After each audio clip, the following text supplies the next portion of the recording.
Welcome, Sarineh of Lawyer's Title. So glad to have her on to talk a little bit more about some important things you need to know about title if you're a homeowner, if you're a potential home buyer as well. So, Sarineh, welcome. Thank you. The first thing I want to ask is, I know I've worked with you before, so I know how you work, but what would you say separates your services and what Lawyer's Title offers over other title companies? So why would people choose you to service their title?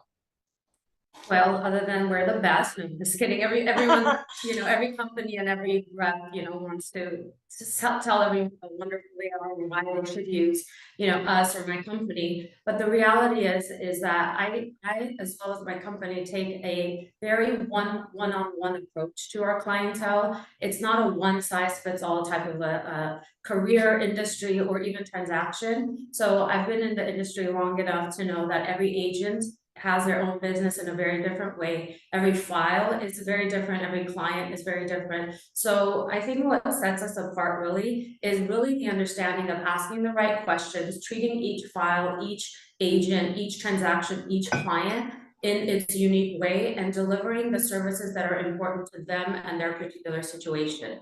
I would say that obviously, the company has been around for 100 years. They've been through many different markets. Their experience of the back office is very extensive. We have that backing, we have the financial backing.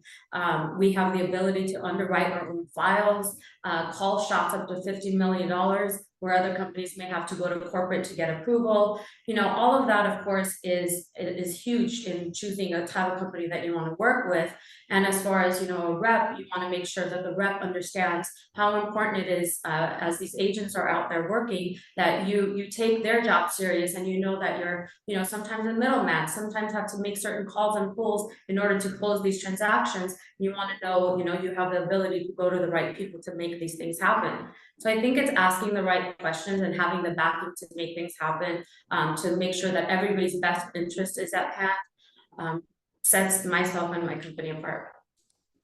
Great, great. And we kind of chatted a little bit before about this, but why is it so important to update and protect your title? We've had situations with previous transactions where somebody may have passed away, or there was a divorce, or they had put someone on title, quote unquote, but not gone through the proper processes, and that actually negatively impacted the transaction. So can you tell me how someone would handle that if there was a change in their title? Yeah, the first and most important thing, and I would say it's important to bring this up right now, the assessor just came up with, the LA County assessor came up with property owner e-notification alerts. And what that is that you can actually, as a homeowner, go on and see and register your, AIN number, and register your property, as many properties as you own. And basically what it does is within 48 hours, it sends you an email alert as to if there's anything reported towards your property, whether it's a deed that was reported, foreclosure, any type of anything that hit your property, you'll get an e-notification. And the reason I bring that up is a lot of times people don't know what's happening with their title. They don't know that certain deeds are being recorded against it. The county will send a letter or a notification if it's a foreclosure or an NOD or anything like that. It'll be 5 days. But if it's a grant deed or something that's recorded against your property or a quitclaim, it'll take up to 30 days. So sometimes, if it's fraudulent stuff that's hitting your property, you won't even know if you're not regularly checking. So this, I want to make sure consumers are aware they can do that. Go ahead and register on the assessor's portal. And then the second part of it is, if you have some type of a change to, whether it be you want to bring somebody on title, take somebody off title, there's been certain changes.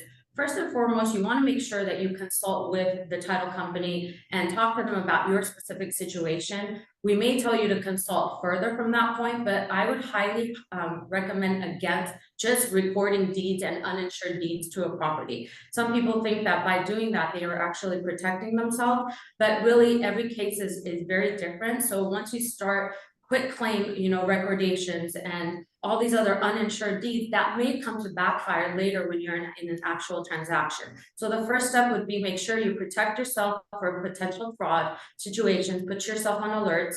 40% of the fraud transactions that happen are in LA that are happening. So we want to make sure that you're protected in that way, especially if you have elderly and other people that you're taking care of, register their accounts.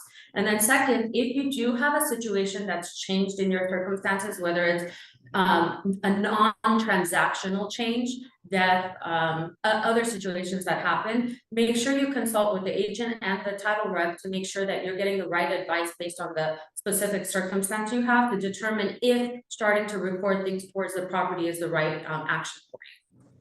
That's great. That's great info to know. So helpful. Thank you so much for that. And the other question I wanted to know is, what are some common types of title issues? I'm assuming they could be easily prevented, but what do you most commonly see and how can they be resolved? Yeah, I mean, like I said, there's a lot of fraudulent activity that happens, unfortunately, and especially being in LA. So some of it could be that we're dealing with just non-official recordings that are hitting the property. It could be that we're dealing with tax records that went and attached to the wrong property address. So just legal documentation attaching to the incorrect properties. It could be that, the situation was not fully a divorce situation. It could be so many different things that happen in a transaction. The most common would be potential impersonation of the rightful owner, fraudulent signatures, wrong legal properties. And obviously, as we do all of the searches, we have an extensive team behind us that makes sure that they're checking all the boxes, making sure that all the signatures are right, and they will never deliver clear title unless they, are insuring it to the rightful owner and they've done their due diligence in clearing all these potential issues that could be hitting, anyone's property. If you're in a transaction, we'll always ask you for a statement of information, which will verify are these, whether it's lien, judgments, loan, rightfully the person who's trying to sell or buy, and we'll start ruling it out. So there's an entire extensive process that goes for the search and to determine if these issues are actually your issues. Are they wrongfully attaching to the property? And then what do we need to do to solve it so that everyone at the end of the day, the seller delivers clear title to the new homeowner. The new homeowner doesn't come back with issues that, they may have an heir that comes and claims this property as their own at that point. So those types of things commonly happen, but with the right team behind you, you're able to prevent that from happening as much as it's humanly possible. Awesome, awesome. And this is the last bonus question, which I just thought of because I know when I got into real estate, I met you, you were in a completely different role dealing with finance, and then you switched over to title. And you're such a strong, independent businesswoman. Do you have advice for other women out there that are looking to pursue something that might be totally different or uncomfortable for them, or something they're not sure they can succeed at? Yeah, I mean, thank you so much, and I think the same of you. I met you about 8 years ago or so, and I've been in the real estate industry for about 15 years, and have worn many different hats. Coaching, training, operations, finance, and all levels of the brokerage, and then went into title and saw perspective from this side. I would say for anyone that is, women or anyone that's looking to see where their sweet spot is or where their strength is, they may need to try out, different roles and different opportunities to see where they feel like their sweet spot is if they don't already know. But really, it's identifying who you are, what your gifts are, what your strengths are, and then surrounding yourself with people that are, with the same mindset, that are going to push you to go to the next level and, challenge yourself to grow and do things that you never thought you could do. I never saw myself as someone who would get into potentially sales. And, I am in title insurance, but really what is sales? It's just identifying needs and delivering on people's services and what their actual needs are. So I would say just surround yourself with people that believe in you and that can challenge you to continue to figure out what your strengths are and apply yourself in that way.